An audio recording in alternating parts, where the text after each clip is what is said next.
Welcome one, welcome all. We're back. It's happening again. It's happening all over again.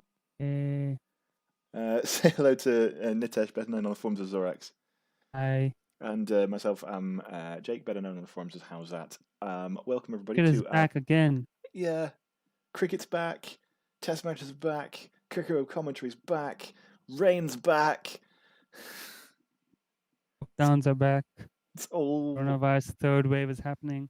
yeah. Well, I don't know, but is that happening? It's happening out here in Hong Kong. The third wave. Man, how many I waves think do you I'm home need, for right? doing. We had our first wave, then we had our second wave. We had no cases for like 3 weeks, and suddenly now we're getting like 50, 60 cases a day.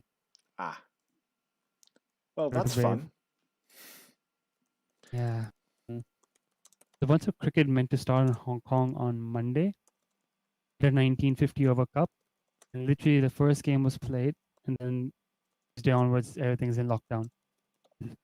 These weekend tournaments that were planned just got announced. Playing conditions got announced. Everyone was all hyped up, ready to go. Lockdown again, then cancel. So speaking of Test lockdown. matches here. Yeah, speaking of lockdown, England are without one of the two bowlers they retained from the previous Test match because Jofra Archer um, decided to, in between moving from Southampton to Manchester, go back to his flat in Brighton, and as a result has breached Uh, the biosecure environment, which is one of the more that's what unusual he ways. did. One of the more unusual ways a player has been dropped for a Test match. Why did he have to go back to his apartment? There is no explanation for this that it's been given. Our explanations exactly not given. Speculate. This is widely speculate why Jofra Archer had to go back home. Oh right, that was maybe it was to check on the I don't know, Once like a Abbott Gardener, he's got a little growing personal operation that garden he's that he got. had to look into. I think it's a growing operation. I'm going to go with that. It's a growing operation. Yeah, in his flat. And if he needed to get back there before the plants got so big that they started poking through the windows. Looks like Jason Holder, the toss. Oh, first, yes. So they won the last game batting first. I approve of this message. They won the last match bowling first. I Yes. approve of this message. It's also pretty The right grey thing out to do. there. As we've had a bit of a rain delay, it's pretty overcast, so you may as well give them the chance. They also might not fancy batting first, given the relative strength of the sides, and given that England have, in this occasion, actually selected inadvertently or otherwise an attack that seems more prescient to English conditions. Makes Who's sense playing in to. place of Archer? Who they pick in place of Archer? Well, we don't know exactly right now because we haven't heard from them, but it will be either. Well, it will be. You assume Stuart Broad is going to play. Chris Wokes is almost certainly Playing going to play, so that leaves either Sam Curran or debutant Ollie Robinson. And since nobody's really talked about Robinson being seen getting a cap and all of the stuff that usually accompanies a debut, I think we're probably going to see Curran, assuming he's fit. He did have a bit of a tummy bug, I think, at one point. he's over there. Unusual that they've changed the bowling attack between. It seems crazy, doesn't it? Not only have they've rested two of the three fast bowlers, and Anderson then was injured. well, Anderson isn't injured. It's been explicitly said that he's rested. That's why they left him out of the Uh, 13-man squad or whatever it was. And then Wood. It makes sense that you would try and rotate like Wood and Archer a bit, but to play Anderson as he's fit and then not bring him in at Old Trafford seems pretty strange. And it's sort of dumped them in this weird position where the attack is completely different all of a sudden because can't they play Archer's missed the Anderson? game. And the other weird thing about it is that if you think about like the bowlers that they had a lot of bowlers all are about whom the same standard, right? Broad, Wokes, Archer, Wood. I don't actually think Wood is all that great, but they've certainly they have a lot of good potentially bowlers there, right?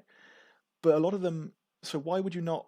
And if you're planning to do, if you're planning on rotating them and playing a different some different bowlers, so they all get 2 games out of 3 or whatever it is how they were planning on doing. Why would you not? Why would you have Wood and Archer in the same attack, and then Curran and Wokes in the same attack? Yeah, Karan's been confirmed by Jared. Not only does it like make your attack a little bit samey unnecessarily when you actually have variety, that's the one thing you've definitely got now. It also means that the batting is going to be stacked in one game, which it is here if Curran plays, and the batting is going to be like pretty ropey in the first game, which it unquestionably was. I think they probably could have done with Chris Wokes' batting in the first game as well as Broad as a I bowler think if they part were of going to rotate them in a way that makes fucking sense. I think your argument that they're very samey bowlers is probably not all there because a lot of times certain pairs of bowlers work well, Hmm. and even if they're same style. So I think what they're looking at right now is probably they've seen and gone, look, when Woods and Archer on the same team, both of them seem to sort of bowl better. There's something about their styles that complement each other. Yeah, that Maybe they've can be seen a. something with Brooks and Sam Curran. All right, I Like, guess I oh, don't. these two guys are. I'm saying, All right, I guess I'll take the samey comment back, but I don't think Archer and Wood in the same attack does function especially well. It didn't in the first game because they're both blowing hot and cold, and they're both supposed to bowl short spells. So having one of them makes a lot more sense than having two of them. And that was part of the reason why people thought Broad should have played ahead of Wood in the best possible attack anyway. But even if it wasn't meant to be the best possible attack, even if it was meant to be a rotary attack, what they're doing still doesn't make a lot of sense. they've rested Anderson even though he was showing no injuries. Yep. They've dropped Broad. I assume, I don't know, he's back now, but why did they drop Broad from the first game? Was it on merit or was it also on these him getting injured kind of things? I'm sure it was a reason to play 2 tests out of 3 for Broad, Okay. for Anderson, who will be back in the third test, and so on. But it seems a bizarre way of doing it. Firstly, it seems like nobody told Stuart Broad because he Yeah, had a that's what I'm wondering. massive complaint. And then, like, if you're going to have, say, in one game, Anderson and Broad playing together, why don't you just do that in the first game and not have the series in danger, right? Or at least, sorry, have less of a chance of having the series in danger. If England had picked a different bowling attack in the first game, they still might have lost because they didn't bat very well. But yeah, It feels it's not really on a let's win every game thought process. It's more of a it's I think trying to win a six game series or 6 game at summer. 6 game summer. You're looking at trying to have like an 80% or 65-70% chance of winning every game, other than being 80% in the opening game and then 40% in the next. I can kind of see that thinking. I also kind of see the thinking where visually Wood and Archer do not look like they bowl well together, but I only need to dig out the stats for this. It's something I want to see. Mm-hmm. Because looking at Wood's career and then looking at Wood's form when he had Archer in the same attack, Mm-hmm. both like Archer and he was bowling well, but thinking into the South Africa test where suddenly Wood looked a lot more Yeah. dangerous, albeit South African pitches. They must have seen something in the numbers which went when Wood and Archer bowl in the same attack, numbers are better. Well, I think it's a bit of that. Let's give it a gamble in English conditions and see if it's something that actually holds up, or is it just something that there are a few too many thinking parts going on behind that sort of. I It think always seems like that with English cricket. There's always a lot of there is, and it's theories being tested out. there is a lot of overthinking going on there, and I don't think it's anything particularly borne out by evidence either. Wood and Archer didn't play the same test in South Africa. If anything, Wood replaced Mm. Archer after a game when Archer got injured. I Have think Wood that and might Archer have ever been played in the same team together? Actually, I'm pretty sure they've only played in the same team in one-day cricket. see, that's probably what. And Maybe it it's was completely opposite of what I said, and they're it out. and it was a thing in the World Cup briefly. Yeah, They were it's good in both the World in the Cup. first half of the tournament. They were both bowling very, very well, and it was a thing that England was sort of hurrying the opposition with pace. Towards the back end of the tournament, when it actually mattered, Chris Wokes with a new ball was actually England's best bowler by a mile. But for the first half of the tournament, they did bowl well together. But that's like 4 one-day games. It's not a lot of evidence in the tests. We have some listeners. Pitch they played on the first match. Would you say that's something that's want to quick hit the deck bowler, or do you rather have the pitch swingers? Well, it was a pretty slow wicket. I don't think it gave much to any of the bowlers really. It was a pretty docile batting wicket for the most part. There was some That's talk about actually it breaking justifies up the. a little bit. Because, But the key thing is that the best time to bowl, convincingly the best time to bowl in the first game, was on the first morning, and in the second day after there'd been a big rain break, which was practically a first afternoon. And that was the only time it was actually seemed like it was a really hard time to bat. But England picked a team with Archer and Wood in it not to take advantage of those conditions, so they won the toss and they batted because it seemed like a fairly docile pitch. Above the pitch, looking at the the cloud cover, the overcast conditions, a bit of moisture in the air, all of that, I think if they'd picked a side to bowl first, which included at least one of Woakes and Broad, they could well have dumped the West Indians in. And tried and had every chance of knocking them over. see, there's this mix of thinking in the English camp where they're going pragmatic and they're also overthinking it. It's like there's a bit of inconsistency where you don't want to go funky on some aspects of your thought process and squad selection. Kind of be very old school, traditional, pragmatic. Oh, the pitch plays this way, this bat first. Have both schools of thinking and action. If your selection is going to be so overthought, then you have to think every step of the way and actually put together the strategy you're envisioning in your head. You can't just get to the toss for doing all that thinking, then first. I guess what bugs me is the most simple thing to do in the first test would also be the thing that made sense for the conditions, right? Yeah, exactly. And That's how it then- should be. And then they did neither. Like you can do one or the other. You can say this is fundamentally our best team, and we're not going to change it that much regardless of conditions. That is an argument that makes sense. You can say, okay, the conditions are a bit different to what we expected. We're going to do this and this to try and make sure that we've got the best chance in this particular test match. That also makes sense. What they did was neither. That's what bugs me. They did neither of those things. And now they're kind of chasing the tail a bit because this attack, all right, Anderson isn't here. This attack is a good attack for that first morning at. Good attack for this at first morning as Southampton. well. It's just they've It's a lost the pretty toss. good, yeah, and they've lost the toss. The other third point about this this toss business is you surely want to do whatever the opposition least wants you to do, right? If there, I don't think That's a slippery slope. That's tricky. that can be, but there is absolutely no way on earth that Jason Holder's going to bat first. If it's overcast and been raining, that gives you all the excuse for the conditions that you need to do it with a balanced team. But with this West Indies team, which is really pretty ropey in the top order and very effective with the pace bowling attack, seems there was no way on earth that Jason Holder was gonna bat first at Southampton, so we shouldn't have done it. Exactly, but at the same time, this is again where you go to the overthinking and the.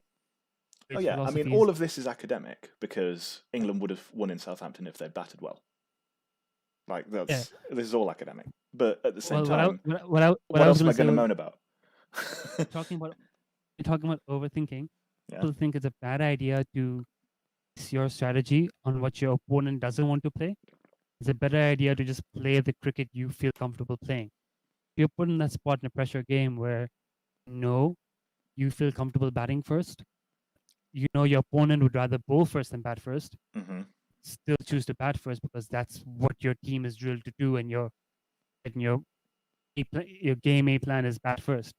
Change to your plan B because opponent would prefer you choose plan A. Wrong reason to deviate from plan A. There's that school of thought as well, where it's kind of you're taking one step back in the opening exchange right there. Right away on the toss, you've conceded that you don't think your plan A is good enough for this team. Mentality seeps into the team. I don't think England are good enough to not play the opposition in front of them. It's interesting. Yeah. You think that as a fan, are you happy with your own players being aware of their own? I mean, obviously this play like champions. Obviously, this is all theory, right? There's no way that you can exceed succeed in a test match by being unadaptable, right? This is a game that's all about the circumstances changing, and you play differently depending on what the circumstances are. At a very, very fundamental level, that's what makes this game what it is. That can be something to do with conditions. It can be something to do with the game situation, how much time is left. It can be something to do with what the like different bowler coming on to just try and disrupt the rhythm of a batsman. In that fundamental moment, you are adapting the way that you're playing to what is going on in front of you at that time. If you try and take that approach to selection, it can make things pretty woolly and too haphazard, but they haven't been consistent and backed themselves. They've been rotating and doing all sorts of crazy stuff. So That's what I'm saying. This is they're not muddled following that thinking in as English camp. that like absolutism. It kind of makes sense as a theory to build what you're doing around, but they're not doing that either. Yes, exactly. They seem to have these theories that don't seem to match well with each other. Don't seem to have a cohesive. This is. They have it for one. I guess they've had success in one-day cricket, and guide them on the way to do things is kind of. They're still a decent team. They have a good record in the past few years. Probably they should have just bowled first or batted better. Anyway, we've got some listeners, which is nice under the circumstances. SCC1 is with us. Says hi, How, hi Zorax, lovely to see you. Hang on Lee, who I believe is Spark, gives us a thumbs up. And the last person I accused of being a spam bot in the in the chat turned out to be an absolutely delightful person called Primrose. But unfortunately, I'm pretty sure that this one is a spam bot. Hayden Bing says. What's the name? Hayden Bing. Bing. Says message retracted. Okay. So, yeah, pretty confident on that one. Hello, our 2 listeners and 1 spam bot. No, we have more listeners than that, but 2 commentators. 2 commenters. Commentors? What listeners do we have? 9. That's not bad. 9. We'll crack into double digits someday. When I've got the chance to do commentary on like Hong Kong club games, it's exciting to see like 300, 400, 500 viewers. Yeah. Okay. You realize half of them are just like bots, and the other half of people just watching because they're playing fantasy cricket about the match in question and just want to like be 1 ball ahead. Just make those little picks here and there. And the box is just full of comments like playing 11, please, playing 11, when's to start playing 11, who's winning? Just like, guys, commentary giving you no info. There's like nothing to say about this broadcast. I make no bones about the fact that I will not be dealing in information during the rest of this broadcast. I hope everybody listening is okay with that. Informative. We've got some posts in know what's happening at times. In the Cricket Web thread, which says that Root had an interview on the toss where he said that this rotation policy really is rotation. It's all about preserving the career of the bowlers and playing the long game. All about that. I think somebody needed to have explained that to Stuart Broad at some point, but it was quite funny. He didn't know. Well, rotations just. What are they preserving the careers for? I thought Test cricket is a place where you your career to win games. I mean, preserve your career in first class and 1 days and 9. You're preserving your career in Test, and where's the real moneymaker? Yeah, that's the answer, isn't it? Yeah, and like if you say Chris Woakes, for example, right? Chris Woakes is about 30 now, maybe 31. He's been around for quite a while. He's been playing Test cricket for 7 years, give or take, though not always as a regular player. But he's supposed to be playing the majority of his Test cricket at this time, isn't he? He's not a youngster who they're looking after. He's not somebody right at the end of his career that they're trying to eke a few more Test matches out of. If Chris Woakes is going to be a regular player in Test cricket, he wants to be playing 5 or 6 Tests this summer, doesn't he? But yeah. 6 Tests in the summer. Why are they protecting? I think it's something to do with the virus. I think they feel like it might be to do with physical rest to keep the immunity system up, so they have a less chance of getting. There must be something.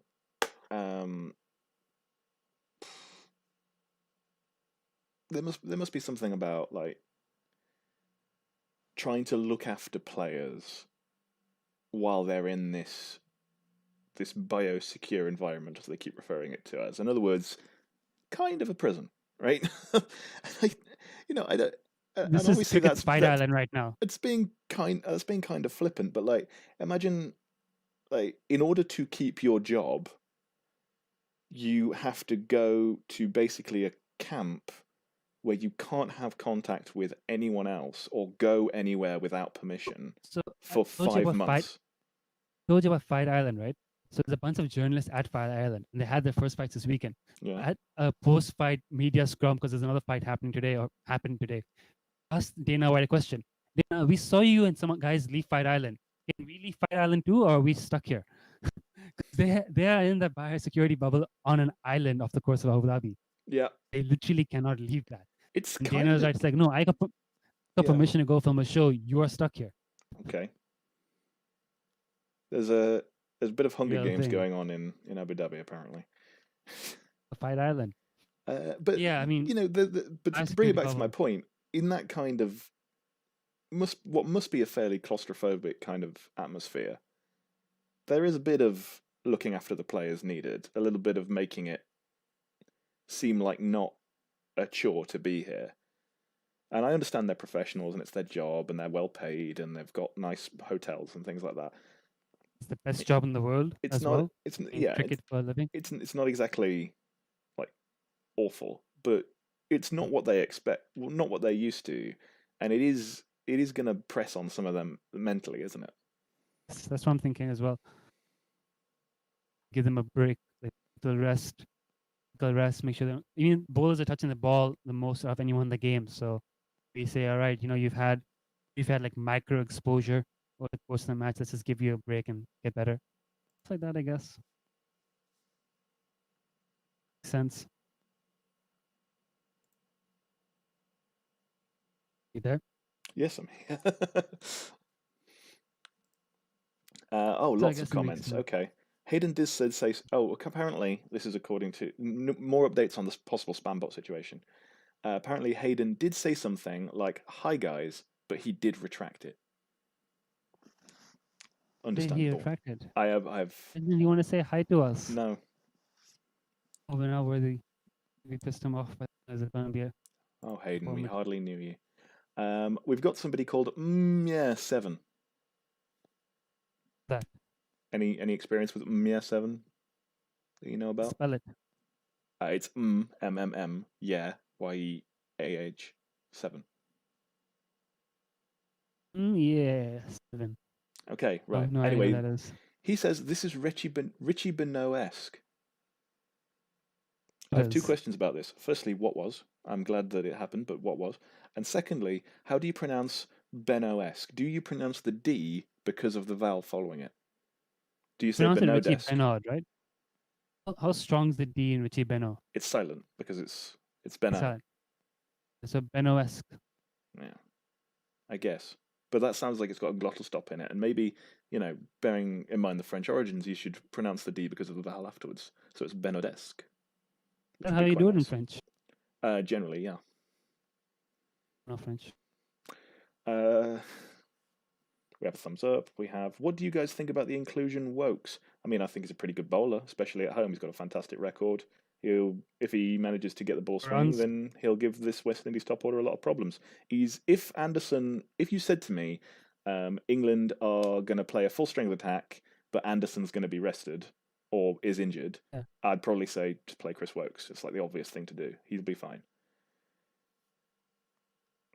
Good batsman. He'll add runs. He's need runs.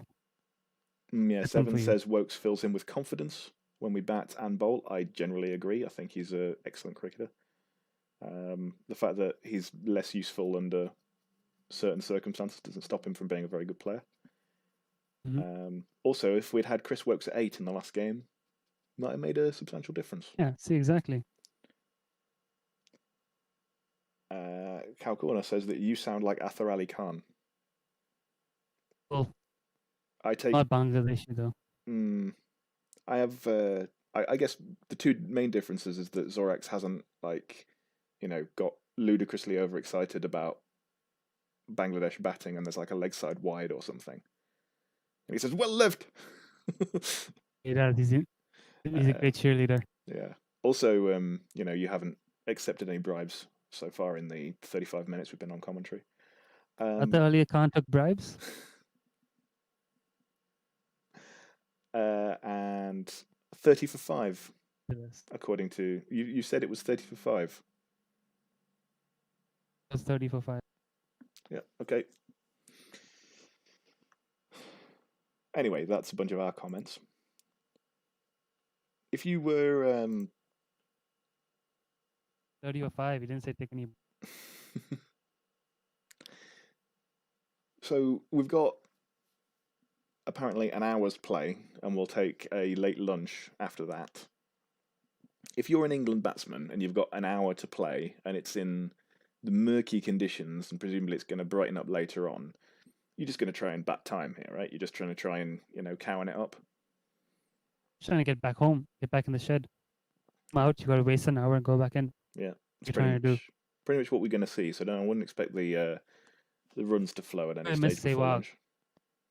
Imagine if we had Sehwag, someone like, like Just Kothik. I can easily Fun imagine opening. if we had someone like Sehwag, because Dom You're something Sibley snarky, aren't you?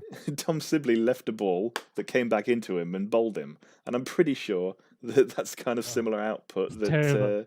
Sehwag would be terrible. managing. Terrible. But at least blitz a quick 20 or 30 and make things fun. It's kind of situations he thrives in.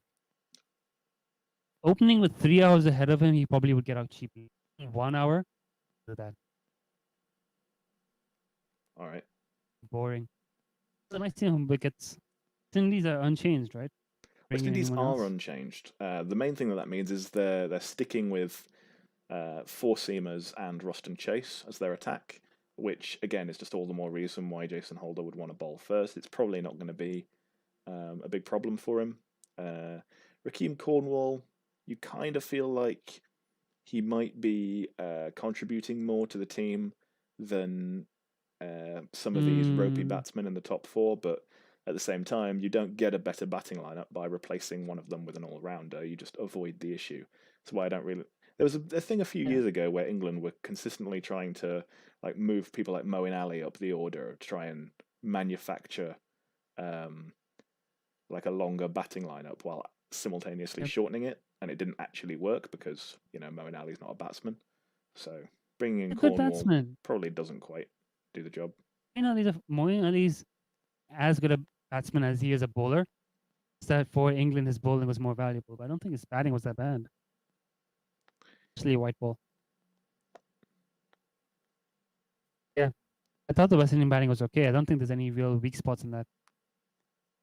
Not fantastic, but I mean Blackwood was brilliant. Brooks was decent.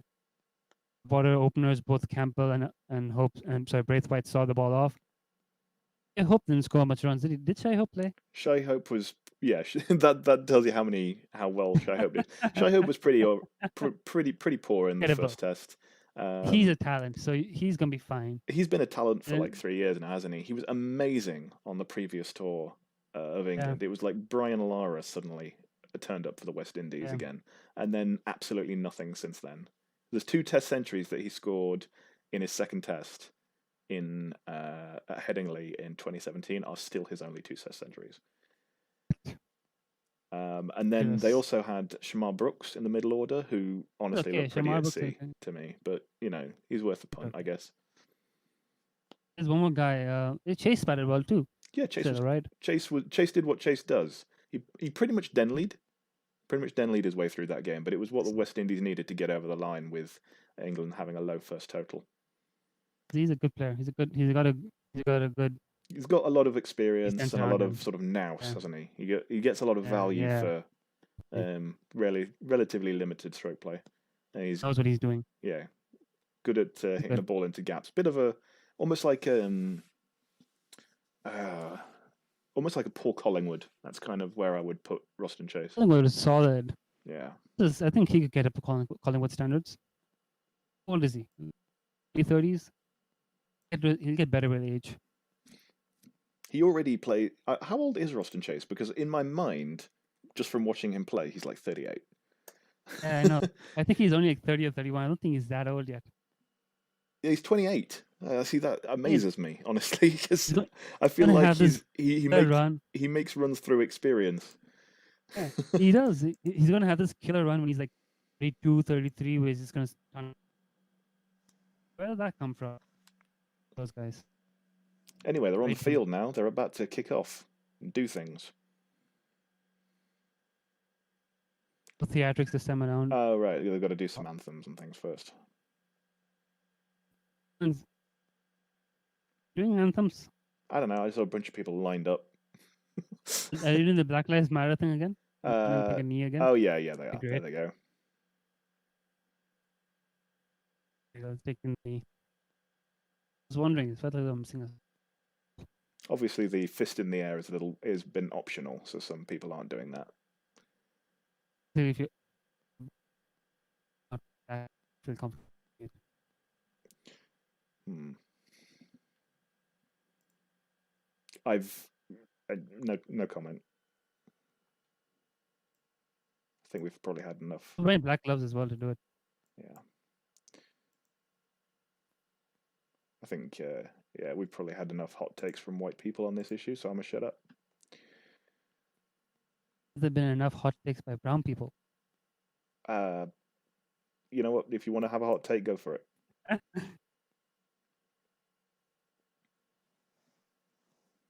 Not something. Roach. Ball is gonna be fun. What do you predict? 55 all out again? I expect we'll probably have a couple of wickets before lunch. It'll be a little bit hairy.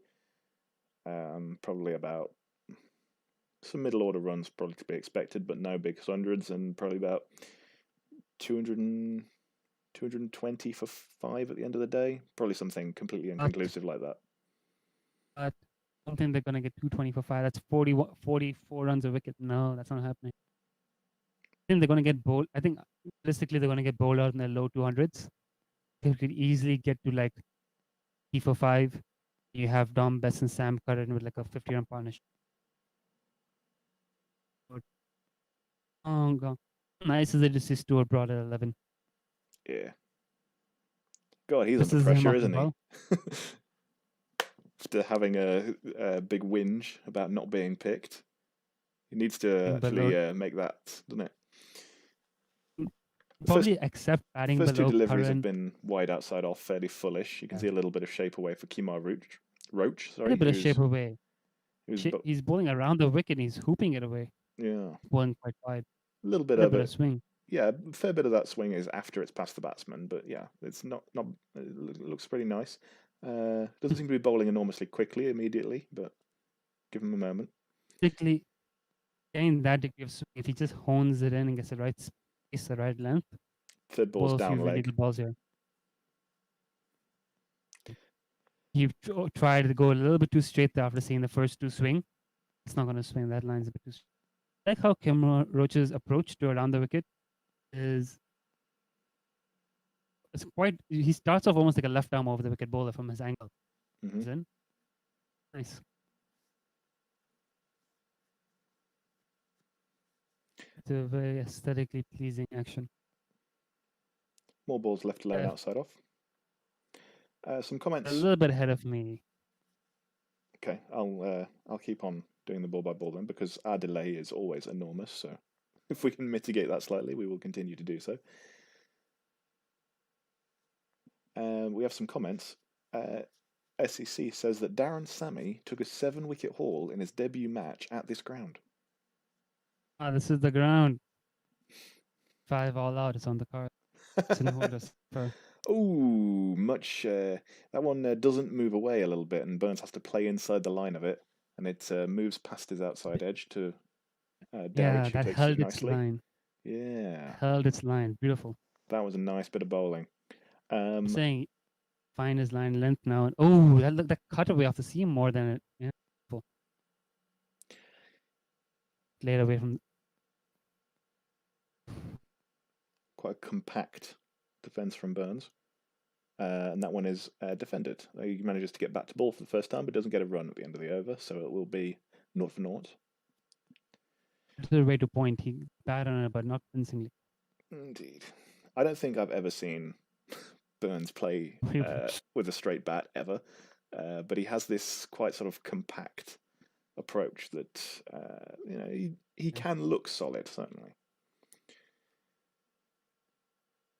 A lot of out there with interesting techniques in modern day cricket. Mm-hmm. It's just the demands of playing 3 different formats. It's really hard for you to form a classical looking technique because you have to find ways to score runs. Mm-hmm.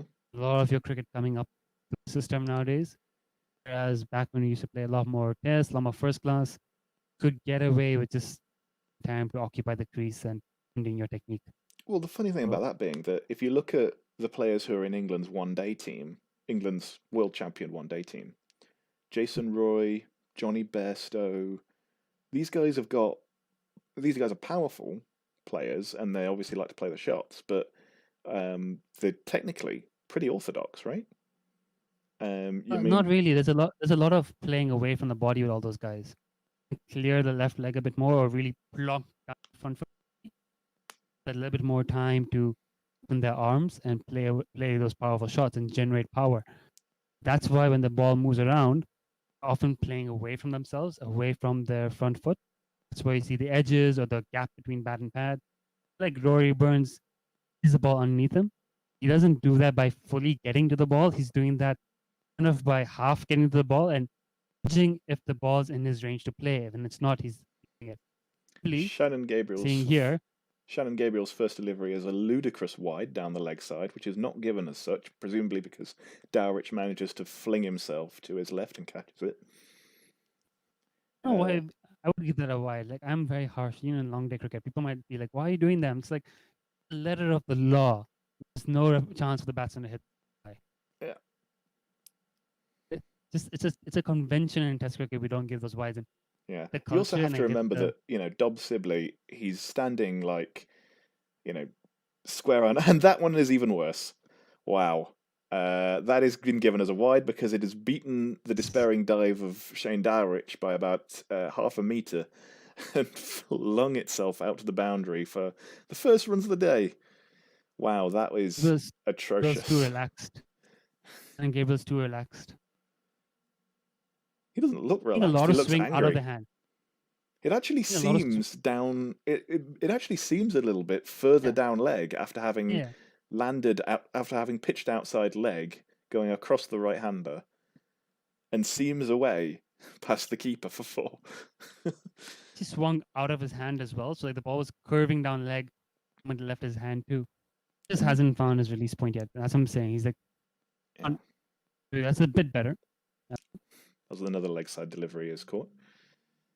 It was tight. It would have hit Sibley if it's not for his exaggerated shuffle. Mm. He shuffled inside of it and it went down his leg. And that one, he hasn't found his action warmed up. Dom Sibley has this sort of Simon Katich-like crab movement, isn't he? Chanderpaul-esque. He's a right-handed Chanderpaul. I wouldn't quite go that far, but he does have a very open stance like Chanderpaul would have, Yeah. Yeah, so what Sibley's doing is also similar. Is get his foot to the ball underneath him. He tries to get the ball into his body. Does that by having the open stance and the shuffle. So he can play it underneath him because then it's under his head, under his body. He doesn't have to put his front foot out to the ball. Rory Burns is similar. So that's the problem with modern day cricket, where if you want to be a guy who puts his foot out to the ball, plays or very orthodox technique under the eyes, to take away scoring options. It's not easy to score at a rapid pace with that technique unless you're a genuine legit batsman like Root or a Smith or a Tendulkar. It's orthodox technique it's hard to develop, and with the hands of modern day cricketers to have a professional career at 21, 22, runs in T20s and make a living, I have to adapt these improvised techniques that work in the short term, and then as they grow older, they have to flesh out into it. So they have all these kinks and these bad habits. Fundamentally great hand-eye technique. Fundamentally, they've got something that works a good mind for the game, like the runs. They just have to evolve into their kind of weird, ugly batsman who they are. And Steve Smith is he his technique didn't even work when he was younger, and suddenly it did.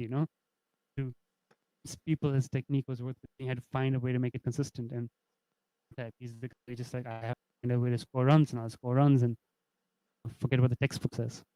Modern day batting. Gabriel's fourth and fifth legitimate deliveries have been outside off, and there's been no run. The first one pushed towards gully, and then the last has been left. First one he pushed towards gully was a bit fuller. It was a good length. This one, second one, was too short to be of any danger on this wicket at the moment. Mm-hmm. If my dad was commentating on this over from Shannon Gabriel, he would call it a whiff of grape shot. What does that mean? I think you probably have to ask my dad. Grape shot is what they use in hunting, right? It's like buckshot, right? It's what you would put in a cannon to have a large Cannon. spread. So the idea exactly. being, So yeah. Kind of like what you put in a shotgun to have a large spread, right? Yeah. Whiff, so means you just sprayed it on everywhere, and just a whiff of it past the batsman, like it's just flying all around the batsman at a high speed. Mm-hmm. A little bit did he have to play at, which is fairly accurate. Yeah. So they get a single to end the over. So Sibley's off the mark. England are 6 for no loss. 1 run off the bat. Sibley will now be on strike for Kemar Roach. He got a bold leaving the ball to Gabriel though, right? Yeah. Marcus comments in the thread about Gabriel's significant improvement, where his first 24 tests he took his wickets at 37, and in his the second half of his career, he took his wickets at 25. 89 wickets at 25, strike rate 45. Good. That will be slightly lessened now because of the 5 wides, but not expect by much. Bring it back.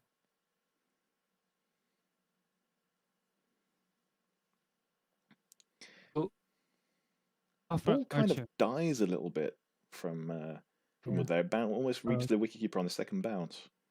He got it after the second bounce. On the second bounce. It doesn't really look like a putting in pitch, does it? This is really just been done because of the team that's been selected. I say select. What, you mean the pitch? Yeah, like I mean, obviously first impressions can be a little bit misleading, but there doesn't seem to be any real bounce and carry to the keeper or the slips. Maybe we'd see a bit more of it if Gabriel hadn't just bowled a garbage over, but I don't really see any reason on conditions alone why you would choose to bowl first, given that batting first is generally accepted to be the default. And I think it's probably just because the West Indies wanted to do exactly the same thing again as they did in Southampton, hence their unchanged team. Also, what covers there's been a bit of swing, like the ball hasn't swung. I think they just haven't the right spots right away yet. They've taken a bit longer. Like first test, they were on the money right away. So he gets another single, pushed out into the covers for 1. He's pushed that one away from his body. It's because Roach has not swung a ball over to Sibley so far, so Sibley had the relatively low risk to get out there and put his hands to the ball and get a single. I'm moving now. I guess there's a bit of swing. Gabriel got a bit, Roach got a bit. But, yeah, they just haven't got the ball in the right areas as much far. I don't want to judge the pitch yet. Definitely not that fast though. Which is only bowling like low 80s, right? Roach is going back around the wicket to left-handed Rory Burns, and that one is on leg stump and it's defended. Harsh is with us. Hello. He says cross-batteredness comes to the fore with this technique. I'm presuming that you're talking about Sibley's, unless you have incredibly fast hands like Smith. I would say Smith has his fair bit of cross-batteredness. He just gets away with it, the prick. It's right. You got to have fast hands to get a short ball if you're moving before the ball's delivered. They have much time to get in place. Looks much better at bowling to Burns right now. He's getting a bit of shape and is better bowling all that quick today. Neither of them are bowling particularly quick. I haven't seen... When the speed guns come up, it's generally been about 80, 82. This is England bowlers, they realize bowl better if they're fresh. Back-to-back tests, they're going to be sore and slow. The last ball of this over is outside off, and it's left alone again. Burns still yet to get off the Had mark. nice shape. One had a bit of nice shape. Yeah, not much with the new ball. There's not much going as him that good. Only an hour-long session, so you'll see a change of bowling after a couple of hours. Jason Holder will have a SCC says that miles per hour is not the SI unit, but neither is KPH. Sorry. If you want it What's in meters per second, then you're going to have to get other people used to that. exactly miles per hour. But do you prefer miles per hour or kilometers per hour? Well, miles per hour is just what I'm used to. Seriously, the reason why it's miles per hour in the UK is because all of our roads are in miles per hour, and people understand like intuitively what it means without converting.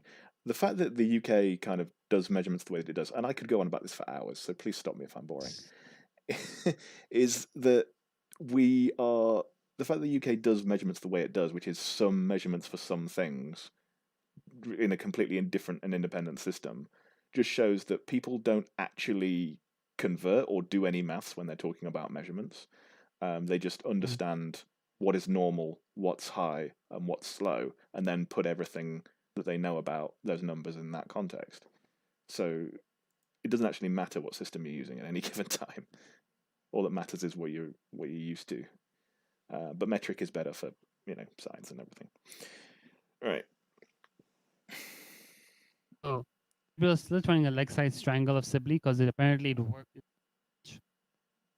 I mean, maybe, but it's the first morning of a test match, and you've got a guy who's relatively inexperienced, and you've got a new ball in your hand. You don't overthink it. Just bowl on off stump. Sibley tucks that into the leg side for one run. That's what's going to happen most of the time if he goes onto his pads.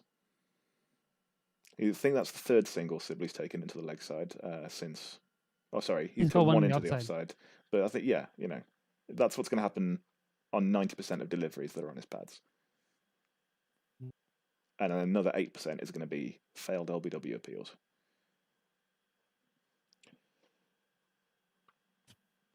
Has there ever been two more ugly batsmen to England? Yeah, this has been discussed. I think you probably have to look at the career of Graham Smith and find just one of the many people he's opened with, and I'm sure you'd get there. Except for England, not for South Africa. Okay. All the countries have had ugly opening pairs. I'm not used to it's been really ugly English opening pairs. Well, it's been Cook forever, and he wasn't going to win any batting awards, but he's at least somewhat, normal. Ugly. Yeah, he's normal. He's just boring. He's not ugly. Yeah. He had a decent technique. I think Strauss was concerned. I don't know if there's any test that Cook missed where Keaton Jennings has opened the batting, and you could find a decent partner. Keaton Jennings isn't particularly an ugly player, but he is awful. So that probably doesn't help. Skill-wise, but he's not that bad to watch either. That doesn't probably help the aesthetics. I think, but Strauss is a lovely player to watch. Strauss was great. It's decent. Trescothick was great. Lefties. Vaughan. Who's the last? Vaughan was the last regular right-hander, and known as a classical player. I guess, again, Atherton, not ugly, just restrained. Ugly, yeah. It was full, they're playing the defensive shots are painful to watch. What are they? Like weird techniques, but so much you can watch. I'm sure there'll be some horrible test in the late 80s when England were just churning through players. But I wouldn't have watched any of those guys. People like Larkins, Robinson.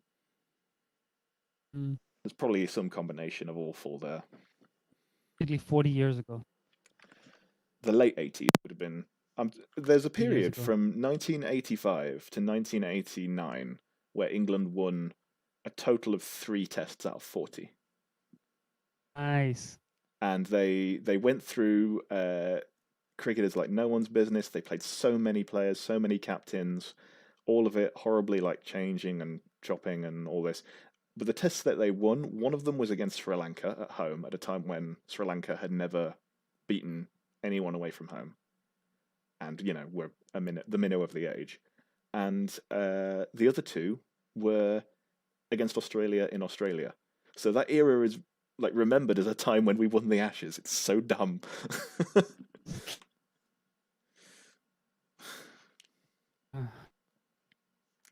That's very weird. I was doing research on Hong Kong cricket, and something bothers me. Gabriel around the wicket to Burns, who again tucks in into the leg side.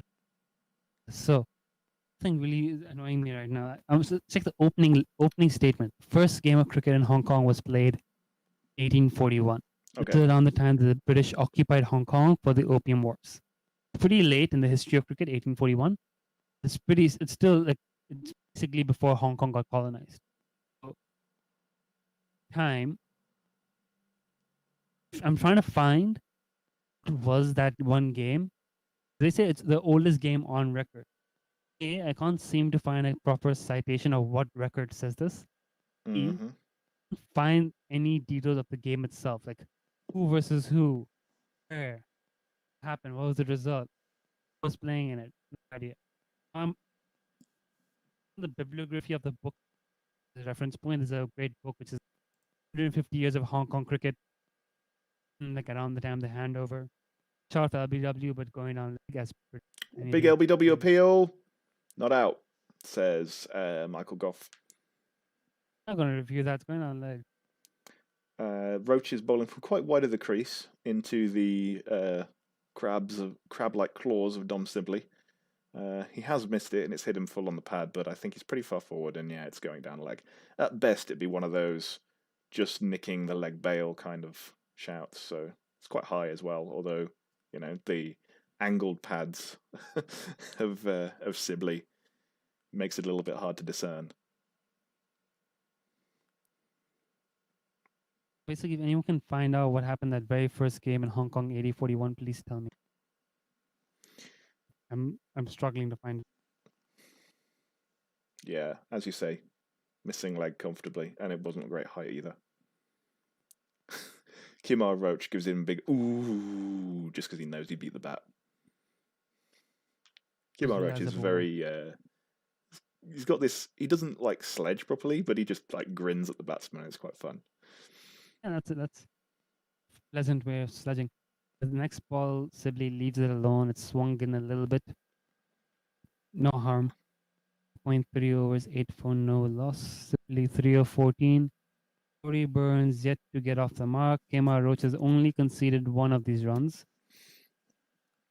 Harsh says that Sadagapan Ramesh was one ugly bat. I'll take your word for it because I've never heard of him.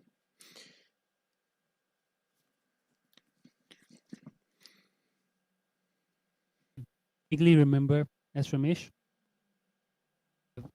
I don't have any record seeing him. Okay. Sibley is content to defend Roach towards mid-on. Gabriel is seen having a wave, trying to, I don't know, wave to his mum in the crowd or something.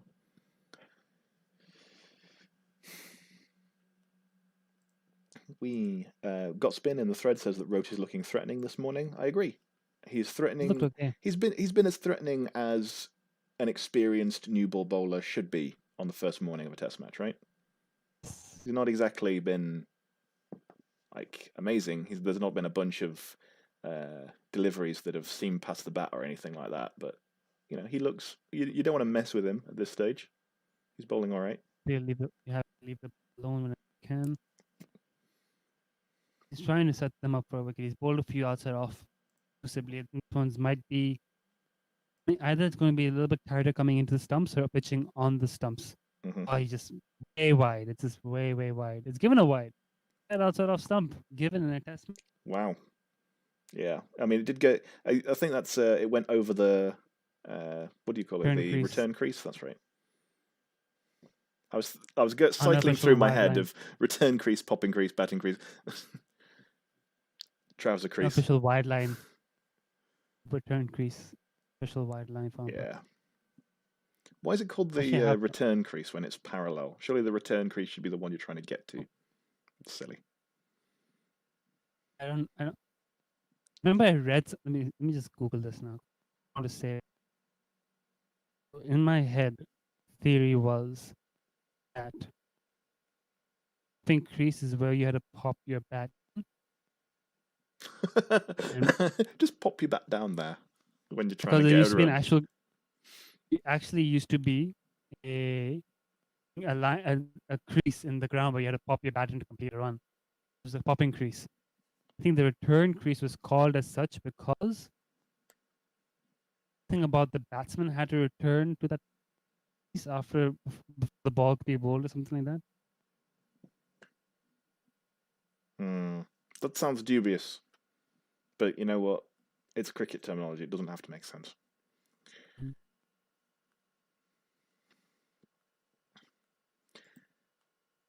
I'm going to research this.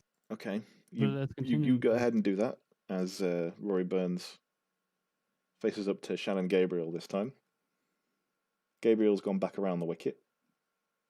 And it's a better line, but it's outside off, so it's left alone by Burns, who seems to have had a reasonable judge of where his off stump is this morning. He still hasn't scored any runs, but he's settling in.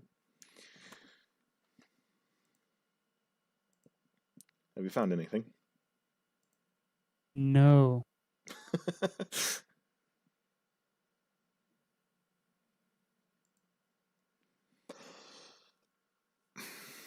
So, there's not an No enormous loss. amount to talk about, frankly. Got spin in the thread, says got to make him play. That's kind of the reasoning behind the so few runs having been scored this morning. That and a lack of, well, I mean, why should they go chasing it? As Gabriel sends one quite wide, outside off. Burns has a showy lead I of it. found it. Okay, this better be good. Good, it's so dumb. The language is dumb. Return and return crease is nothing to do with the rules of cricket. Turn Okay. is an adjectival sense, being at right angles to. So in return angle and return arm. Return That's not a crease thing. is so called because it's at right angles to the bowl. All right. Well, I mean that's annoying because that's not a thing. Might have been a thing in 1870 or something, I guess. That's when it was named, right? Like in the 1870s.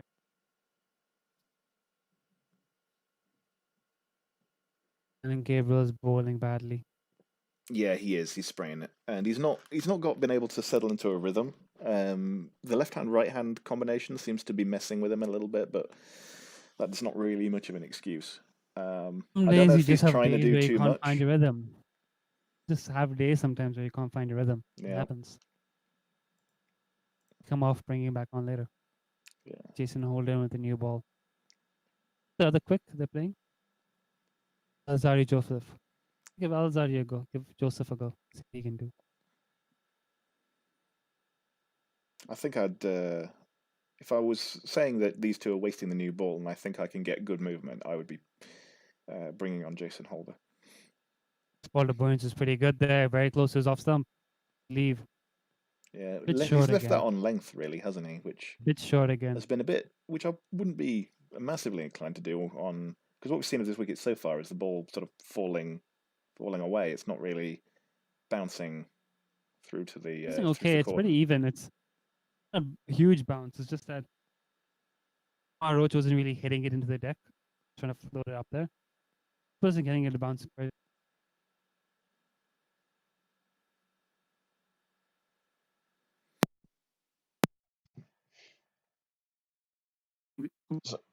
So Gabriel, look at the spot.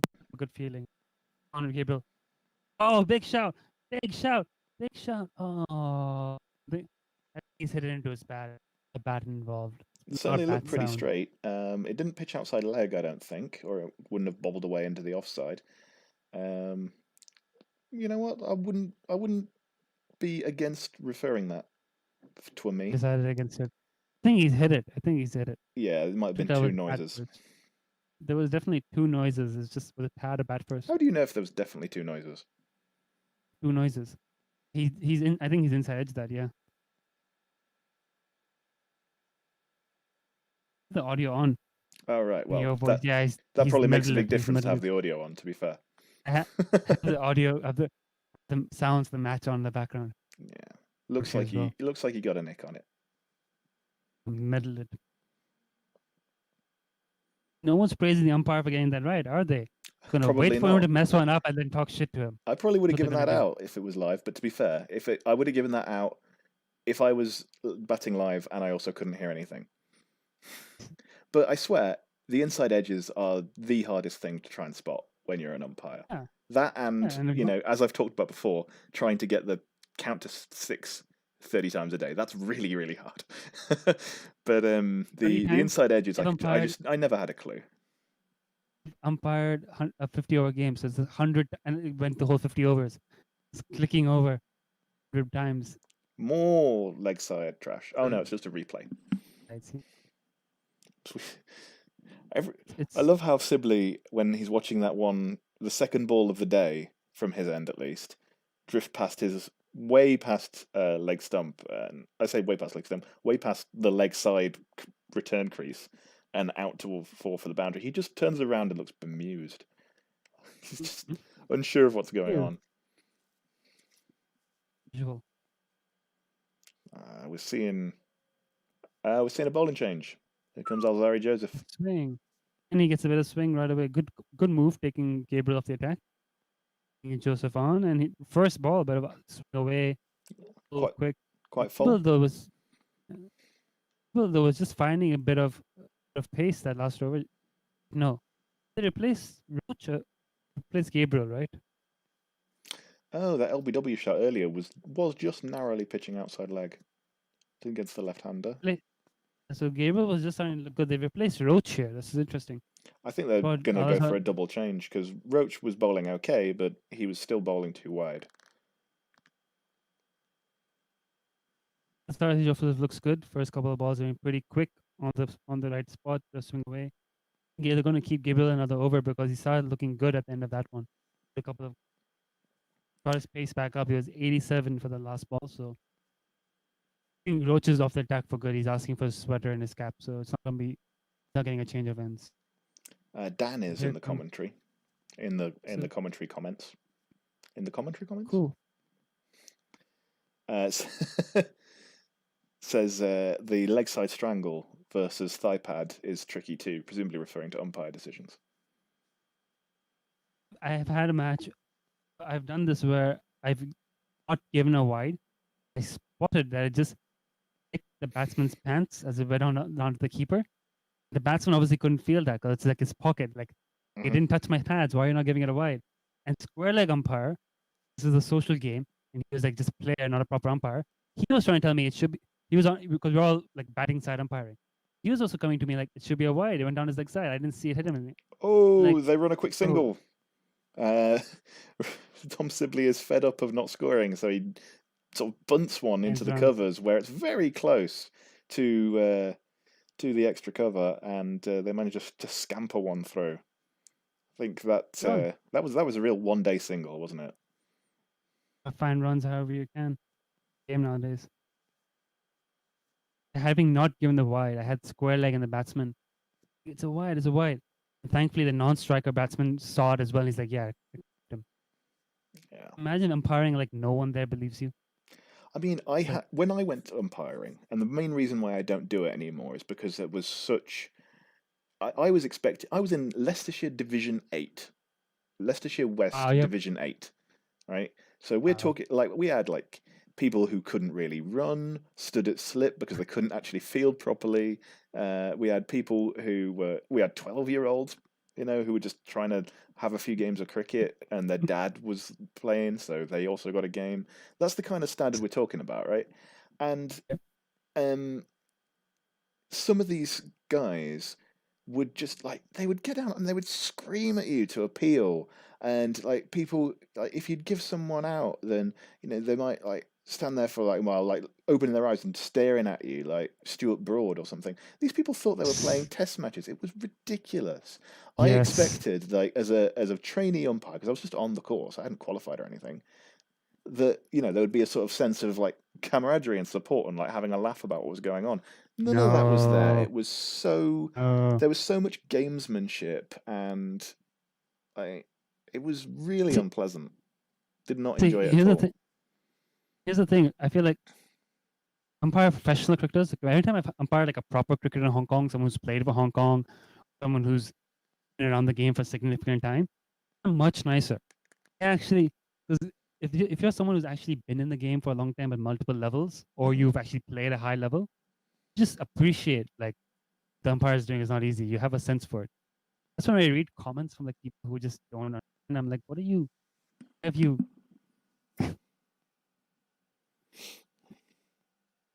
We're seeing a double change. It's Jason Holder I think that was coming now to replace Gabriel. yeah. I think I would have. I was fully expecting Holt to replace Gabriel. Alzari replacing Roach was slightly more unexpected. As the 6.5-foot Gangletron that is Jason Holder bowls his first delivery, quite foolish to Burns, but it's defended well. I mean, it was a As pretty good soon over by Joseph to start with as well. the moment that Dan appeared in the YouTube commentary, OS asks him what his opinion is on Murali VJ. I don't know what this is. It's continuously been happening. It's a meme, but I can't remember why. Yeah, it can't have been a very good one, can it? I mean, Holder's are second any of ball them is a are little any bit. of them good? Holder's second ball is a little bit back of the length, and Burns, who's currently on 1, bunts it out towards squarish leg, and there will be no run. There's already a Any bit of the of memes good? pockmarks and footmarks on the pitch. Yeah, building up already. I guess it's just Best. because of Do you think the damp. Dom Best was underbowled in that fourth innings? I would say he was underbowled, but there wasn't a lot that I would have done differently at any one given moment. Like, it made sense to be bowling the people that were bowling at the time, and then by the time you noticed Bess had been underbowled, it was too late. It made sense, like in that afternoon session, for Bess to have a long spell and have like a well thought out plan. But the only person in that afternoon session who actually looked like he was getting on top of the bowlers was Jofra Archer bowling short. That was the only thing that looked like it was working. So it made sense, if you have this other fast bowler in the team, to bring them on for the other end. Or Ben Stokes himself can get up a bit of pace and bounce and try to hassle the batsman as well. If that's the decision he made, it was a totally understandable one. So, and if it had happened the other way around, if Bess had had a long spinner spell in that afternoon, and you hadn't bowled either of your fast bowlers, and only Jofra Archer was looking like getting on top of them, then he would be criticised for bowling Bess too much and not bowling himself and Wood. So, yeah, in hindsight and looking at the card, you didn't really use your spinner properly, but he had to make a call to either use the spinner or use what looked like was working at the time. I'm not going to begrudge him for doing the latter. With the spinner, I didn't see how Best bowled in those first 10 overs. Was he? He bowled pretty well. He got 2 really unlucky LBW shouts not given. He was bowling well. Had Archer bowling well from the other end. Why couldn't you just press on and circulate the fast bowlers in bursts? That would have been fine as well. Right? I don't think it's like an inexplicable decision. He definitely should have done this. I don't think that's. I think that's like not even the top 5 mistakes that England made in that first test. Mm-hmm. Some discussion about it, and I was like advocating for the spinners, so I just figured I'll ask. Didn't see Best bowl that day, so I just figured that's not a bowled well. He was bleeding 3.2 on the last day. When he had a bowl like really late on, it felt like too late because Blackwood was going really well, and Blackwood can play some really great shots. So he played a really, really good innings from what I got to see. It was an excellent. I was excited to see him play. So pissed off when he got out in the first innings. Towards the end of the chase, I was tuning in and was rooting for Blackwood to get that. He got out 95. I'm like, that feels right. You're not there yet. Almost there. Almost a complete product right now. Alzari Joseph is continuing from one of the 2 ends. I don't know what I expected to know when I began that sentence, which end it was. But England is still 13 for none in the 9th over. Holder's first over was decent, but again, not very threatening. Just sort of back of the length, but a bounce. Joseph has looked good. I think he's bowled so far. The most likely to take a wicket as it defends that the inside edge of his bat and pops away to slip. Nearly a drag on. Yeah. Joseph has looked the sharpest so far today.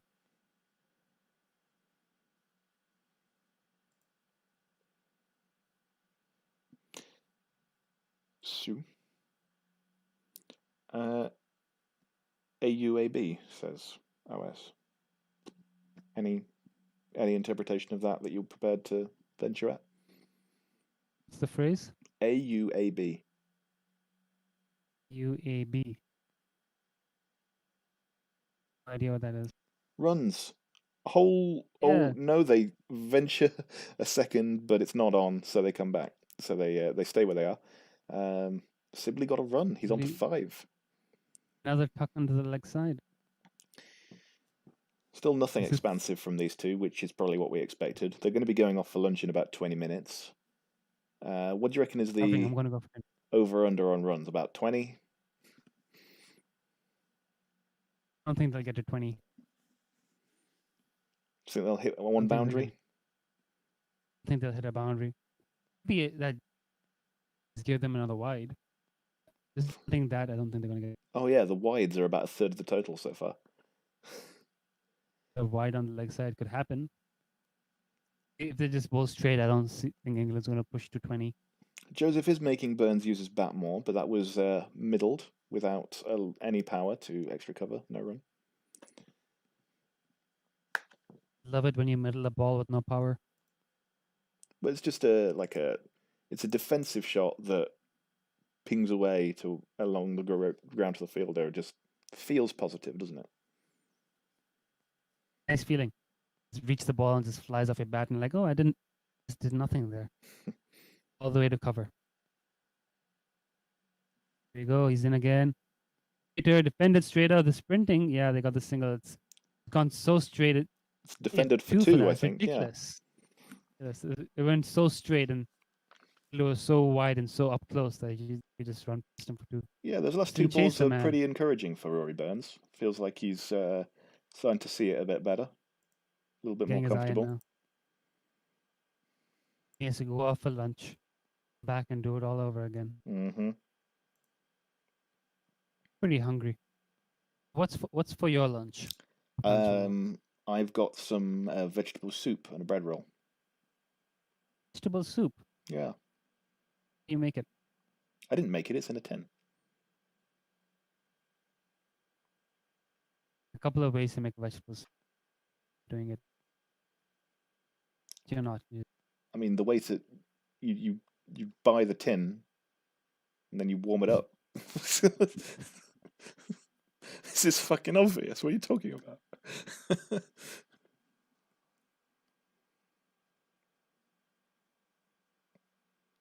Rice on the fridge side. The meal. If England get to lunch with no wickets lost, would you say that it was a poor decision to bowl first, or they just haven't made use of the ball? Sun comes out in the second session. Poor decision. Okay. Cover stays on for about longer. It stays murky and it keeps moving. They're just not bowled well enough. There's certainly nothing over yet. There's certainly nothing like that suggests there's a lot there for the seamers in the pitch. Yeah, it's just the movement in the air. So, but how long can they keep? Jason Holder's first ball of his second over is wide left line. Swinging, they just haven't bowled enough. Bowled too much that could be left alone. Yeah, but the movement that's there is all just orthodox seam movement and good wrist position, right? Especially from Jason Holder, he's got a great seam presentation. Yeah, but there's been a bit more than that. Some of the balls have seamed, some of them have swung a bit more. There is something there. It's just not they've not used it. They look less effective than they are just because they haven't been bowling in the right places. Mm-hmm. Holder continues. This one is, again, similar. That one's a little bit of a good length ball, Better ball. but See comfortably if they left were line able by to keep Sibley. it. If Jason Holder has the ability to keep it there for 3-4 overs, and if he gets support from the other end, they're going to get a wicket. Yeah, These guys are going to because nick off. they can't. They won't be able to leave them all the time. And also, they've left that one and it's moved away. If he leaves it and it keeps low or holds its line, then it's going to get him out, and he's going to look very foolish. So I'm saying this pitch, it's not bad. It's in the ball first. They're just not kept it in that good area enough. Yeah, that's that better one ball leaps up at from Sibley. Holder. Yeah. Knocks into Sibley's gloves, but it dribbles down without any panic. So Shannon Gabriel just didn't use the ball well those first 3 overs, and Definitely not. Didn't the glove only it, sorry. question He is managed to get the splice of the bat to it. his glove came off. Yeah, it looked like it hit his glove. He just vibrations of the handle. Mhm. Yeah, I mean that's what I'm saying. If the conditions hold like this for the rest of the day, it's not a bad choice to bowl first. But if the clouds go away and becomes flat, then you're like, yeah, if you're only going to get that short crack of the ball, it's probably not worth bowling first. Another good maybe length you can nail ball it. finds Sibley's splice of the bat, and this time he squirts it away between slips and gully, and he runs a single. 17 for none. 17. You can get the 20. Yeah, I think they probably will. Unless there's a wicket falling. Oh, Jason Holder, get your man. I'd like to know why Starfighter has said in the thread, someone tell Bumble that swing is parabolic. Oh, why? I feel like that's got some context to it. Bumble doing the Sky commentary? I mean, he was on there this morning. Ooh, that one is sort of flapped at. Holder's going round the wicket like Roach before him to Rory Burns, and it was back of a length and probably could have easily been left. Burns does leave it, but only after having a prod near it before changing his mind. That is a getting out shot. Joseph and Jason Holder both look much better. Coach, I think Holder has. I mean, yeah, I think he's bowled a little bit tighter, and he's getting more lift off the pitch than Roach was. That is presumably because he's a enormous ganglotron of a human being. It's a good ball from Joseph, a bit of outswing and straight. Sibley defends it well into the leg side.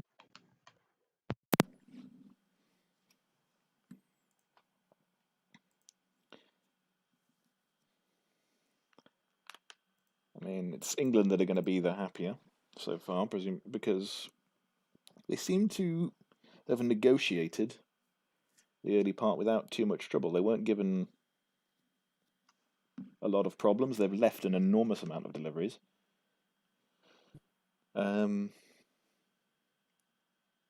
Seems like this is not. It's perhaps not a putting in pitch, albeit you can understand the reasons for doing it. Mm-hmm. And with England having the side with the full-time spinner, they will fancy themselves to defend a decent total.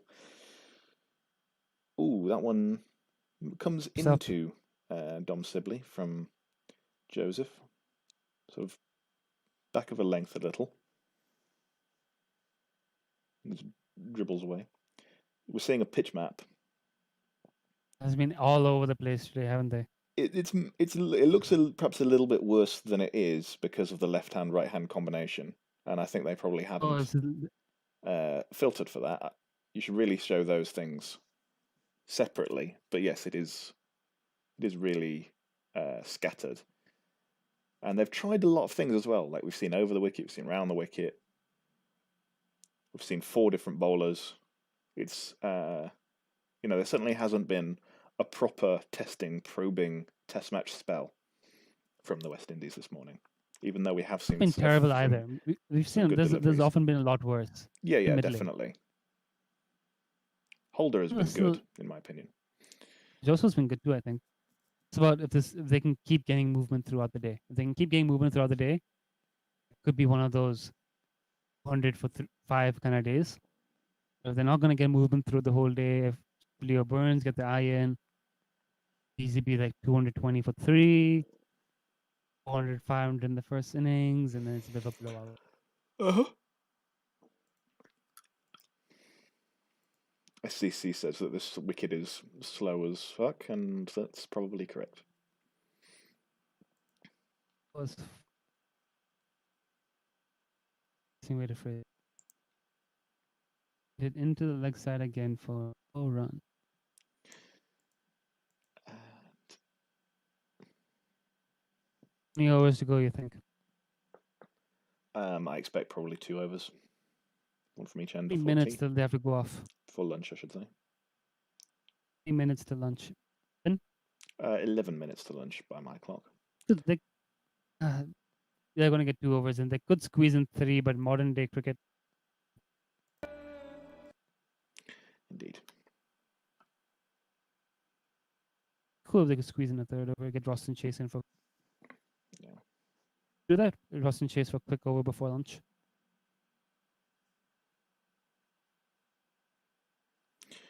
SCC says that they could have rested Gabriel for Rakeem Cornwall. I think that's a little bit of hindsight talking because Gabriel hasn't bowled well this morning. Are they going to get a boundary? Yes, they are. Rory Burns gets one that's leg side from Jason Holder. Just helps it on its way around the corner, and it's gone for 4. First boundary of the innings. Apart from the wide.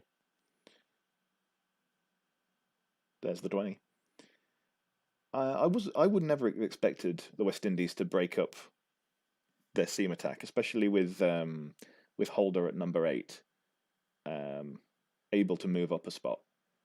So I would have expected if Cornwall played, it would be in place for batsmen, and that's cut betwixt the 2 offside fielders. They won't get all the way to the boundary. It slows up a little bit in this presumably quite damp outfield, but they will manage to run 2. England to 24 for none, and the left-handed Rory Burns is into double figures. No way now. My stream has died. Okay, I shall attempt to commentate ball by ball for a while. But yeah, I wouldn't have expected Cornwall to come in for a seam bowler. I would have expected him to take on an all-round role in place of one of these inexperienced batsmen like Shamar Brooks, for example. Jason Holder resumes this time. Oh, they actually got 3 for that, sorry, because Dom Sibley is now on strike. I could actually understand wanting to bring in a second spinner. If you were the West Indies, frontline spinner, bearing in mind the way that they bowled England out in the first test, would you really go 3 seamers, 2 spinners? Yeah, that's what I'm saying. I can see wanting to do that, but I just don't think you gain that much bowling from stuff like that. And Shannon Gabriel I think he was man of the match in the previous game. Yeah. That's back of a length, outside off, defended back up the wicket by Sibley, no run.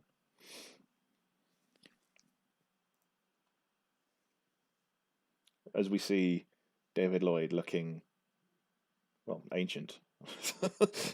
Sorry, David. Wow. He just camera went onto him and he just had no idea. He just sat there somewhat bemused, and then became aware that he was supposed to start talking. Just is like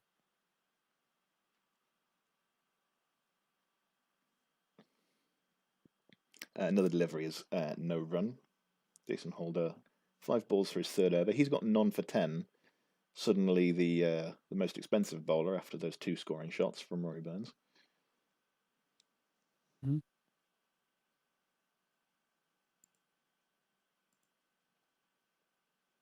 Back live again somehow. Yes, and Holder comes in to finish his 3rd over. This one is, again, left alone quite nicely by Sibley, mostly on length, trusting the bounce from Holder to go over the stumps, and they run swiftly down to the other end to get this next over in. We've seen a shot of Roston Chase suggesting he might get 1 over before lunch. Sorry. All the West Indies bowlers have now bowled 3 overs each. None of them have Alazari conceded many runs. Joseph's going to bowl this one. Then it's going to be Austin Chase. So I guess they're going to try and get through this over fairly quickly to try and have one more before lunch. Sam Curran is with like his hood up and drawstrings, so he looks like a little South Park character. It looks cold. A cold day today, a cold It- summer day. Coldish for summer, yeah. It's about 18 degrees or something. That one is Degrees in pushed summer. out into the covers. It won't go for 4 as the point fielder chases after it. They will manage to get to 3 even. Rory Burns gets another 3. Oh, As he's got some production out of that cut shot today. Actually, that was a drive, sorry, a squarish drive. the drive. Is it 18 degrees and raining in July? Well, 18 degrees is pretty normal for when it's not sunny. You get into the 20s when the sun comes out in the summer. It's about as far as you're going to get most of the time. But yeah, you can see they've got jumpers on. It's a bit windy. It's not that warm. And raining in July. Rain I can understand. This is it I'd cold? rather it be 18 degrees in July than like 38 degrees in July. In some places of the world, summer is just unbearable. That 38 is not unbearable. 38 is reasonable. No, 38 is just awful. It's 45 is where you kind of get. your body 45 is temperature where- is 30. Your internal body temperature is 37 degrees. If it's warmer than that outside, your body is like heating up involuntarily, even though you're a warm-blooded creature. That is Yeah, but you have biologically and aircon. scientifically proven to be too hot. Have air conditioning and fans. And All to right, go so out let's for a just couple of hours and come back in. let's just melt the ice caps because you think 38 degrees is reasonable. It's reasonable. No. 38 degrees is completely You are reasonable. the 45 sole I can get you are the reason the planet is dying, Zorax. All right, I'm this is sure enough I'm of this not- conversation. 2:33 now in Hong Kong. It's lovely outside. I'm sure it is. Right.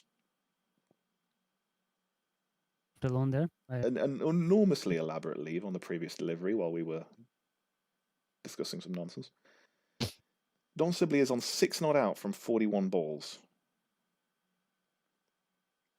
He Well, almost good certainly innings. came out with the intention of just get back to the pavilion, but he is manifestly refusing to really play any scoring shots. We've seen a lot of leaves and a few pushes either side of the wicket from him, but still, he's got time. And I expect now, at least, with presumably 6 balls to go before the break, is probably not when we'll see him unfurl a languid cover drive. Did he play a languid cover drive? No. Didn't see that anyways. Actually, see an ungamely hoik over the offside. That one In the is drive. left alone once more. He is leaving balls that somebody who's faced 43 deliveries would probably be able to get the sight of, but that is It's a good understandable. ball to be fair. That's pretty tight. Yeah. In the channel, it's pretty tight. It's a good ball to leave. He's inside edged and outside edged a lot of deliveries when defending, like outside half, inside half of the bat. Mm-hmm. So I think he's not all there in yet. I think this pitch is alright for bowling. It's not terrible. It's not too flat. It's slow, but not that bad. And that They one have to stick at is it and bowl the lines. hit into the covers. He will get a single. He will get off strike and take up The the strike. last. He will keep the strike. Sorry, I should say, for the presumed last over of the session. Look planned. I think Hugh Chase was gonna bowl and Burns is like, take him. It's the last ball of the over is short and wide. Something he's leaving not every ball, but Tony gets on top of it, taps it down, gets a single. And I think Austin Chase is indeed going to come on the bowl. I'm guessing they would have done. 5 minutes. Yes, he is going to get an over in the last 5 minutes. Not 5 minutes. I wonder if Sibley took that single because they knew that was gonna. They could figure out that That's- was going to happen. We figured out that it was going I to happen. said, yeah. And Sibley's that's a what- that's right-hander what I against the off spinner. That's what I think. That is what I believe. If that to be true, especially because took a single at a ball he would have otherwise left. Not a ball he had to play with. He reached out to get that single. Wanted that run. Wanted to get to the other. I wonder if that eighth that England managed to, I think, really foist upon Roston Chase in the Caribbean in 2019 might have led to some curious expectations of his bowling. But that said, he's never really looked bad. He's a decent bowler.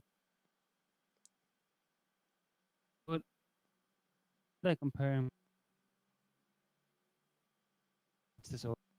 That one is on the pads of Sibley, and he's seemed much more comfortable getting a single off that delivery. So he will go to 8. England 29 for none. They've breezed past what we thought they were going to get 20 minutes ago. Of the 30s, he'd wanted to strike, play Austin Chase, but he takes a single first ball and exposes Rory Burns anyways. Mm-hmm. So we see Burns takes a new guard against the off spinner. When you were umpiring, did you ever just give people the wrong guard for a laugh? Oh, that's terrible. Why would I do that? The most unethical. Here's what I realized though. You guys would mark the guard. I'd go to the batting and I'd see the guard's already marked. He's bowled him. Well, Rustin, you beauty. Oh, it's LBW, sorry. He just went straight through Rory Burns, and I assumed from the way that they all immediately went up that it actually taken the wickets. It hasn't. He's been given LBW. He's decided to review it, not immediately, which, forgive me for the cliche, which suggests he probably hasn't hit it. It was fairly high, but he was hit on the back leg, and it's Ruston Chase. It's not exactly it's not going to be bouncing that much. Imagine how pissed off it is a Rory legal Burns delivery. Imagine how pissed off he is. He told Sibley. He was 100% sure that he was getting in for lunch, yeah. And then Sibley takes a single first ball. Man, this is this is out as fuck. That's a ridiculous review. He's nowhere near the bat. He's hit in front of middle stump. He's hit in front of middle and off the left-hander. If this is melted through him. So out. It's the most out thing I've ever seen. The compliments of the umpire for getting this right, huh? No spin, playing for the spin. Again, that's the thing. Rory Burns, anyways, doesn't really get his foot to the ball. 15 runs from Rory Burns. I think he probably had one. He had an eye on his dinner, but the traditional 1 over for the spinner before lunch has worked. It took one delivery of Burns. They're going off for lunch. And they are going to go off for lunch, as you would probably expect. Brilliant. Some Shades is a decent bowler. Played for 2. Because he shuffles across so much, he can't really that good stride in, and that is away from his legs. He's not used to putting his bat and pad together in time. 3 reviews does seem like an awful lot, so it's not really cost the team a lot. But God, that's real. You're just going to be why he reviewed it, right? Burns. No, but think about it this way. I think to review, because had he not reviewed and walked off, a new batsman have to come in and face 4 balls in the session. By reviewing he's eaten up the clock. No, they're just taking a wicket with 4 balls in the session. That means that they go off. Minutes was it? 3 minutes and a wicket falls, you go off. Maybe it's 5. I thought the rule is 3 minutes. Well, it's already past. So they would have gone off anyways, right? There's barely any time. No. Yeah, not burning much time. It was a waste of a review, but 3 per innings has felt like an awful lot. I don't think either side has ever run out in the first game. I don't think any side has what? I don't think either side ran out of reviews in the first test. Yep. Given that you get them back, you don't lose a review on umpire's call. Mm-hmm. Reviewing pretty much everything seems to have worked out okay. England at 15. Rory Burns is out for 15. England at 29 for 1. It looked like they had gotten through a relatively untesting new ball spell, a good spell from the change bowlers, but which they'd started to look comfortable, and now they're going to have to restart again after lunch. 29 for 1. Pretty even session. Pretty even hour. Pretty even. They just need a wicket. Yeah. It would.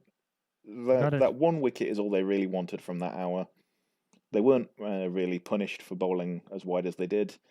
It's lunchtime. I'm going to stop the broadcast there. Yeah, I'm hungry. I'm gonna go eat. Good night. We can do a second session with someone else. Well, we'll see. Good night.